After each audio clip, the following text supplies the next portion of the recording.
नमस्तेऽस्तु महामाये श्रीपीठे सुरपूजिते शङ्खचक्र गदाहस्ते महालक्ष्मी नमोऽस्तुते। नमस्ते गरुडारूढे गोलासुरभयङ्करी सर्वपापहरे देवी महालक्ष्मी नमोऽस्तुते। सर्वज्ञे सर्ववरदे सर्वदुष्टभयङ्करी सर्वदुःखहरे देवी महालक्ष्मी नमोऽस्तुते। सिद्धिबुद्धिप्रदे देवी मुक्तिमुक्तिप्रदायिनी मंत्रमूर्ते सदामूर्ते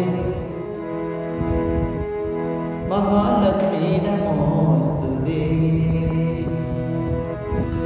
आद्यन्तरहिते देवी आदिशक्ति महोदरे महेश्वरी योगजे योगसम्भूते महालक्ष्मी नमोऽस्तुते।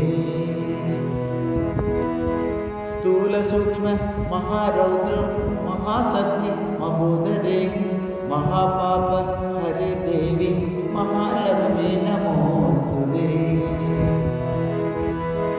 पद्मासनस्थिते देवी परब्रह्मस्वरूपिणी परमेशी जगन्माता महालक्ष्मी नमोऽस्तुते।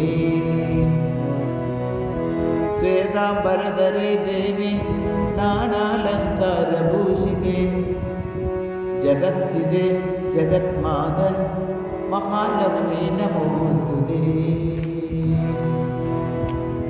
महालक्ष्म्यष्टकं स्तोत्र यः पठेत् भक्तिमान् नरः सर्वसिद्धि महामवाप्नोति राज्यं प्राप्नोति सर्वदा।